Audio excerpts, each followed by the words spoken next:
वालेकुम। उम्मीद है आप सब खैरियत से होंगे। आज का जो टॉपिक है हमारा वो है केमिकल बॉन्ड, जिसमें हम केमिस्ट्री का थोड़ा सा इंट्रोडक्शन भी पढ़ेंगे। तो बहुत ही इम्पोर्टेंट टॉपिक है, वीडियो को एंड तक ज़रूर देखिएगा। और अगर मेरी वीडियो आपको अच्छी लगे, इन्फॉर्मेटिव लगे, तो इसे लाइक कीजिएगा, शेयर कीजिएगा। और अगर आप मेरे चैनल पर न्यू हैं तो मेरा चैनल सब्सक्राइब ज़रूर कीजिएगा।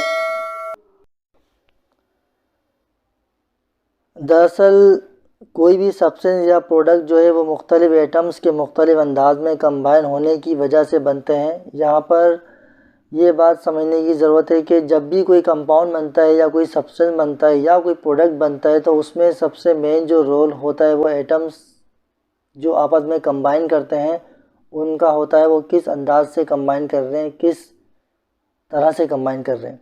अब जाहिर है कोई ना कोई तो ऐसी फोर्स ऑफ अट्रैक्शन है जो एटम को आपस में एक दूसरे से ज्वाइन रखती है, वरना एटम्स नॉर्मली एक दूसरे से सेपरेट रहते हैं और कोई भी कंपाउंड कंप्लीट हो ही नहीं सकता एटम के आपस में मिले बगैर। यानी यही फोर्स ऑफ अट्रैक्शन है जो किसी कंपाउंड में एटम को आपस में ज्वाइन रखती है। और ये फोर्स ऑफ अट्रैक्शन क्या कहलाती है? केमिकल बॉन्ड कहलाती है। यानी कि केमिकल बॉन्ड क्या होती है? वो क़ुव्वत कशिश जो दो या दो से ज़्यादा एटम्स को आपस में ज्वाइन रखती है वो कहलाती है केमिकल बॉन्ड। यानी हम यूँ भी कह सकते हैं कि यही वो फोर्स है जिसके तहत कंपाउंड्स या मॉलिक्यूल्स में दो या दो से ज़्यादा एटम्स आपस में ज्वाइन रहते हैं। अच्छा, जब तक हमें एटम्स के स्ट्रक्चर के बारे में नॉलेज नहीं थी, यानी कि क्योंकि आप जानते हैं कि केमिस्ट्री ने टाइम टू टाइम डेवलपमेंट किए और जब एटम का स्ट्रक्चर डेवलप नहीं हुआ था उस वक्त हमें ऐसी फोर्स ऑफ अट्रैक्शन की नेचर के बारे में जो कंपाउंड्स या मॉलिक्यूल्स में पाई जाती हैं जिसकी वजह से एटम्स आपस में ज्वाइन रहते हैं, हमें कुछ मालूम ही नहीं था। यानी कि हमें केमिकल बॉन्ड के बारे में मालूम ही नहीं था।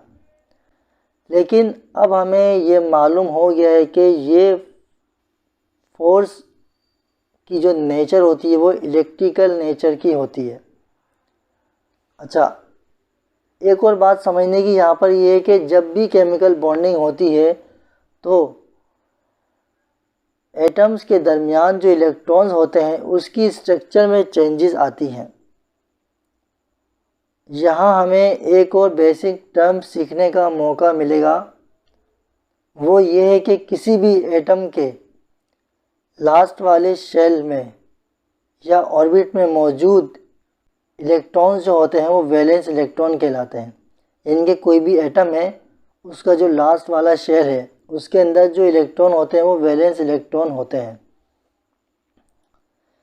अच्छा, जब किसी एलिमेंट्स का एटम केमिकली किसी दूसरे एलिमेंट्स के एटम से कंबाइन करता है, यानी कि जब किसी एलिमेंट्स का एटम जो है केमिकली किसी दूसरे एलिमेंट्स के एटम से कंबाइन करता है तो उस वक्त दोनों एटम की कोशिश ये होती है कि वो स्टेबलाइज हो जाए। इनके मेन मकसद उनका यही होता है, स्टेबिलिटी हासिल करना।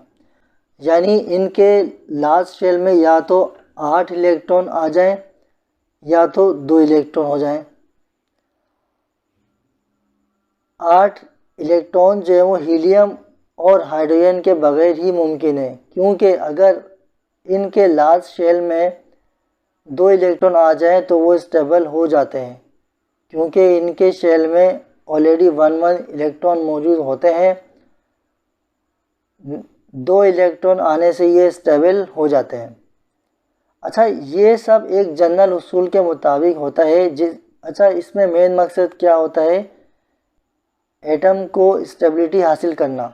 और आम तौर पर स्टेबल मॉलिक्यूल जब ही बनता है जब टोटल एनर्जी जो है अलग अलग एटम की वो मॉलिक्यूल बनने के बाद कम हो जाती है। क्यों? क्योंकि बॉन्ड बनने में जो है एनर्जी रिलीज होती है, इसलिए बॉन्ड बनने के बाद एनर्जी कम हो जाती है। ठीक है। अच्छा, इसी वजह से हमें यहाँ पर एक और बात सीखने को मिलती है कि बॉन्ड फॉर्मेशन का जो प्रोसेस है वो कहलाता है एक्सोथर्मिक, क्योंकि उसके अंदर एनर्जी रिलीज होती है। ठीक है, अब हम इस चीज़ को एक एग्जाम्पल से समझेंगे कि एनर्जी को किस तरह से कम करते हैं। आपको सोडियम के बारे में तो मालूम ही होगा, जिसको Na से रिप्रेजेंट किया जाता है, उसका एटॉमिक नंबर 11 होता है और एटॉमिक मास 23 होता है। इसके लास्ट शेल में एक इलेक्ट्रॉन होता है। अब सोडियम अपनी एनर्जी कम करने के लिए या तो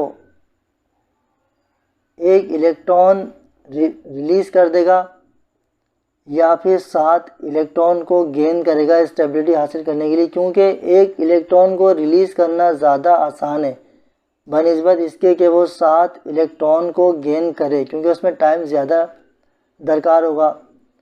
क्योंकि इनका काम ये होता है कि जल्द से जल्द स्टेबिलिटी हासिल करना, तो ये अपना एक इलेक्ट्रॉन रिलीज़ कर देगा और पॉजिटिव आयन हासिल कर लेगा, और वो एलिमेंट जो अपना इलेक्ट्रॉन रिलीज़ करने की सलाहियत रखते हैं, इलेक्ट्रोपॉजिटिव आयन बनाने की सलाहियत रखते हैं, वो कहलाते हैं इलेक्ट्रोपॉजिटिव एलिमेंट, और जो गेन करने की सलाहियत रखते हैं वो कहलाते हैं इलेक्ट्रोनेगेटिव एलिमेंट।